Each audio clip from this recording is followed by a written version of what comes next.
हर हर महादेव। दोस्तों, हम में से बहुत से ऐसे लोग हैं जो किसी ना किसी मंत्र का जाप करते हैं, पर कहीं ऐसा तो नहीं कि हम अनजाने में कुछ गलतियां कर रहे हैं और हमें जाप करने का फल नहीं मिल रहा। मैं हूं विपिन सिंह और स्वागत है आप सभी का आज के इस वीडियो में। आइए जानते हैं कि जाप करने का सही तरीका क्या है। उससे पहले मैं कुछ चीजें आपको दिखाना चाहता हूं। देखिए, ये गौमुखी है। हमारे शास्त्रों में ऐसी ही गौमुखी का उल्लेख है और यही गौमुखी है जिसके अंदर आप अपनी जाप माला रखते हैं और जाप करते हैं। आजकल बहुत सारे लोग, मैंने देखा है, पोटली जैसी गौमुखी लेके चलते हैं और 90% लोग, यहाँ तक कि मैंने बहुत से ब्राह्मणों को भी देखा है कि वो पोटली जैसी गौमुखी लेके चलते हैं और उसमें जाप करते हैं। ऐसा मत करिए। देखिए, ये कोई वाद विवाद का विषय नहीं है। आप खुद पढ़िए और जानिए कि क्या सही है क्या गलत है। बहरहाल, जो गौमुखी मैंने आपको दिखाई, प्लीज ऐसी ही गौमुखी का उपयोग कीजिए। दूसरी चीज, गौमुखी में आपका हाथ ऐसे रहता है, आपका दायां हाथ, और माला आपकी इसके अंदर होती है और आपका जाप इसके अंदर ही ऐसे चलता रहता है। मैंने बहुत से लोगों को देखा है कि वो चलते फिरते, उठते बैठते, किसी भी स्थान पे जाप करते रहते हैं। देखिए, डिपेंड करता है कि हम कौन सा जाप कर रहे हैं, लेकिन सबसे अच्छा यही होता है कि आप अपने घर के मंदिर में या आपका जो एक डेडिकेटेड स्थान है जहां पे आप बैठ के हमेशा जाप करते हैं, जो साफ सुथरा हो और जहां कोई सोता ना हो, वहीं आप जाप करिए। चलते फिरते कहीं भी किसी भी स्थान पे जाप नहीं करना चाहिए। देखिए, हम सब जाप इसलिए करते हैं कि देवता प्रसन्न हो, हमें उस जाप का फल मिले। लेकिन अगर हम उस जाप को सही तरीके से नहीं करेंगे तो फिर जाप करने का पर्पस डिफीट हो जाता है। अगली चीज मैं आपको दिखाता हूं। बहुत से लोग इस तरीके के काउंटर का इस्तेमाल करते हैं। इसको अंगूठी की तरह अपनी उंगलियों पे पहन लेते हैं और इसके बटन को दबा दबा के काउंटिंग करते हैं। हम हमेशा अपनी लाइफ को किसी न किसी तरीके से कन्वीनियंट बनाने के पीछे रहते हैं और हमारी इसी आदत ने, हमारी इसी प्रवृत्ति ने हम लोगों को धर्म में भी कन्वीनियंस ढूंढना सिखा दिया कि भगवान तो मन में होते हैं और भगवान से क्या छुपा है, जैसे मर्जी वैसे कर लो, मन सच्चा होना चाहिए। देवताओं के साथ ऐसा नहीं होता। हर एक देवता की एक प्रकार की पूजा पद्धति है। हर एक चीज का एक नियम है, एक तरीका है, जिसको आप फॉलो नहीं करेंगे तो वो काम नहीं करेगा। जिस प्रकार से आप गाड़ी चलाने से पहले गाड़ी चलाना सीखते हैं और अगर नहीं सीखते हैं तो आप गाड़ी नहीं चला पाते, आप एक जगह से दूसरी जगह नहीं जा पाते। उसी प्रकार धर्म में, पूजा पाठ में, जाप में, साधना में जो नियम हैं वो आपको फॉलो करने चाहिए।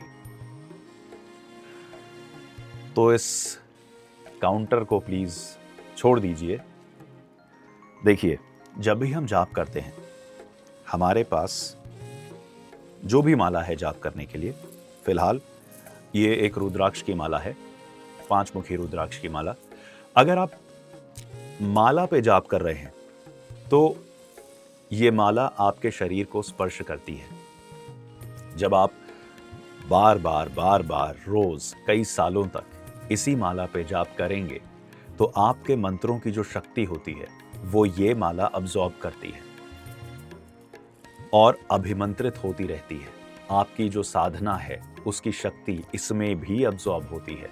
ये जब आपके शरीर को टच करती है, जब आप अपनी उंगलियों पे इस माला को चलाते हैं, रुद्राक्ष के स्पर्श से या स्फटिक के स्पर्श से या जिस भी माला पे आप जाप कर रहे हैं उसके स्पर्श से आपको आपके शरीर में ऊर्जा का संचार होता है। तो प्लीज डिजिटल काउंटर्स या अन्य प्रकार के जो यंत्र आजकल मार्केट में चल गए हैं उनको प्लीज त्याग दीजिए। हमारी जाप माला में 108 मोती होते हैं और ये 109वां मोती, इसको सुमेरु या गुरु बीड भी कहा जाता है। तो बहुत आसान है काउंट करना। जब आपकी माला जब जाप करते करते करते करते जब ये आप इस छोर पे पहुंच जाते हैं तो इसका मतलब आपका 108वां जाप पूरा हो गया। इट्स प्रीटी सिंपल, आपको काउंटर रखने की ज़रूरत नहीं है। चलिए अब जानते हैं कि किस प्रकार की मालाएं होती हैं और कितने प्रकार की मालाएं होती हैं और हर एक माला का क्या प्रयोग है। फिर मैं आपको बताऊंगा कि माला से जाप किया कैसे जाता है। तो जैसा मैंने आपको दिखाया, पहली माला है रुद्राक्ष की माला। जनरली हर जाप माला में हम 108 बीड्स की माला का प्रयोग करते हैं जाप में। हाँ, रुद्राक्ष की माला से हम जाप महादेव के मंत्रों का या माँ भगवती के मंत्रों का जाप हम रुद्राक्ष की माला पे करते हैं। ज़्यादातर हम लोग 5 मुखी माला का ही प्रयोग करते हैं। हर प्रकार की साधना के लिए अलग अलग मुखी रुद्राक्षों का प्रयोग होता है, पर ज़्यादातर इन जनरल जो गृहस्थ अपने आम दिनचर्या में जाप करते हैं उनको 5 मुखी रुद्राक्ष माला का ही प्रयोग करना चाहिए। उसके बाद है ये स्फटिक की माला। स्फटिक की माला को अंग्रेजी में इसको कई लोग क्लियर क्वार्ट्ज भी बोलते हैं। स्फटिक की माला का प्रयोग हम लोग माँ भगवती के जाप में भी करते हैं। ये भी रुद्राक्ष की माला की ही तरह 108 दानों का होता है और जो आपका आखिरी बीड होता है किसी भी माला में वो 109वां बीड होता है, उसको कहते हैं सुमेरु या फिर गुरु बीड। इस प्रकार एक कमल गट्टे की भी माला होती है जो हम देवी महालक्ष्मी के जाप में प्रयोग किया जाता है। उसका प्रयोग बहुत ही कम लोग करते हैं और एक बहुत ही विशिष्ट साधना में देवी महालक्ष्मी की कमल गट्टों की माला का प्रयोग किया जाता है। अब आइए जानते हैं कि जाप माला चलाई कैसे जाती है। तो मैं पहले आपको दिखाता हूं कि जो गौमुखी मैंने आप लोगों को दिखाई थी, ये हमारी जाप माला हर समय इस गौमुखी के अंदर रहती है और जब भी हमें जाप करना है तो हम माला को ऐसे उठा के अपनी जो पहला दाना है उसको अपनी उंगलियों पे इस प्रकार रख के और अपने हाथ को गौमुखी के अंदर इस प्रकार रखेंगे। अगर आपके हाथ बहुत बड़े हैं और गौमुखी में ठीक तरीके से नहीं आ पा रहे हैं तो आप यहाँ पे एक होल कट कर सकते हैं जिससे आपकी जो इंडेक्स फिंगर है, तर्जनी उंगली है, वो आप बाहर निकाल सकते हैं। इससे आपका हाथ प्रॉपरली गौमुखी के अंदर फिट हो जाएगा और आप जाप चला सकते हैं। इसके अलावा और कोई तरीका प्लीज फॉलो मत करिए। अगर आपको संदेह है तो आप स्वयं पठन करें और देखें क्या सही है क्या गलत है। अब मैं आप लोगों को दिखाता हूं कि किस प्रकार से हम जाप माला चलाते हैं। हम अपने दाएं हाथ की, राइट हैंड की 3 उंगलियों का प्रयोग करते हैं। हमारा अंगूठा, हमारी मध्यमा उंगली और हमारी अनामिका उंगली। जाप माला को हम पहले अपनी अनामिका उंगली पे इस प्रकार रखेंगे और हमारी मध्यमा उंगली, मिडिल फिंगर और हमारे थंब से उस बीड को, उस पर्टिकुलर बीड को जिसको हम काउंट कर रहे हैं उसको सपोर्ट देंगे। इस प्रकार देखिए, हमारी इंडेक्स फिंगर और हमारी लिटिल फिंगर जाप माला को टच नहीं करेगी। अब इसको चलाना कैसे है ये देखिए। हम अपनी मिडिल फिंगर से ही जाप माला को इस प्रकार खिसकाएंगे। जाप किया, आगे मूव किया बीट को।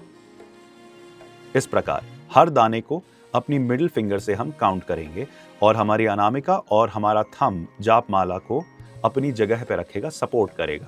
इस प्रकार से माला चलती है। ये सही तरीका है जाप माला चलाने का। आप इनिशियली शायद आपको थोड़ी-सी प्रॉब्लम हो, लेकिन जब आप प्रैक्टिस करेंगे तो ये जल्दी-जल्दी आप इस माला को चला पाएँगे। जितना आप ज़्यादा प्रैक्टिस करेंगे, ये उतना ही स्मूथ होता चला जाएगा प्रोसेस। देखिए, इस प्रकार से जाप माला चलती है और जब आप जाप करते हम 108वें बीट तक पहुंच जाते हैं, ये हम मानिए पहुंच गए 108वें बीट तक और ये हमारा सुमेरु आ गया, गुरु बीट। तो हम लोग इसको लांघ के आगे नहीं बढ़ते। यहां पहुंचने के बाद 108th बीट के पास पहुंचने के बाद हम इस माला को इस प्रकार घुमा लेते हैं और वापस उल्टा जाप शुरू करते हैं अगली माला का। अगर आप एक से ज्यादा माला का जाप कर रहे हैं तो कभी भी हम इस सुमेरु बीट को लांघ कर आगे नहीं बढ़ते। हम हमेशा यहां पहुंचने के बाद, आखिरी बीट पे पहुंचने के बाद माला को इस प्रकार घुमा लेते हैं और वापस माला को उल्टा जपते हैं। इसी प्रकार जब हम तीसरी माला करते हैं तो फिर माला को इस प्रकार घुमा लेते हैं और ऐसे ही हम जितनी भी माला कर रहे हैं, 11 माला, 21 माला, 31 माला, इस प्रकार से आपकी माला चलाई जाती है। और ये आप चाहे स्फटिक की माला से कर रहे हैं, चाहे आप कमलगट्टे की माला से कर रहे हैं, चाहे आप अकीक की माला से जाप कर रहे हैं, यही प्रक्रिया आप फॉलो करेंगे। जैसा कि मैंने अपनी पहली वीडियो में कहा था, सनातन धर्म को संजोए रखने का, उसके ट्रूएस्ट फॉर्म में मेंटेन करने का जिम्मा हमारे ऊपर है। हम अपनी अगली पीढ़ी को क्या देते हैं विरासत में, ये हमारे ऊपर है। और हम सभी को कोशिश करनी चाहिए कि हमारे जो डेली रिचुअल्स हैं, जो प्रैक्टिसेस हैं, उनको वैसा ही किया जाए जैसा कि हमारे शास्त्रों में बताया गया है। धर्मो रक्षति रक्षितः, आप धर्म की रक्षा कीजिए, धर्म अपनी रक्षा स्वयं कर लेगा। तो आज के लिए दोस्तों इतना ही। अगले वीडियो में मैं आपको बताऊंगा कि हम करमाला यानी कि अपने हाथों पे जाप किस प्रकार कर सकते हैं।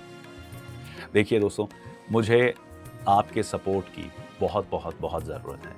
आपके सपोर्ट और अप्रिसिएशन के बिना ये पॉसिबल नहीं है। तो प्लीज़ इस वीडियो को जितना ज़्यादा हो सकता है शेयर कीजिए, लाइक कीजिए, सब्सक्राइब कीजिए और इसी प्रकार हम मिलकर सनातन धर्म के बारे में सीखते रहेंगे। हर हर महादेव।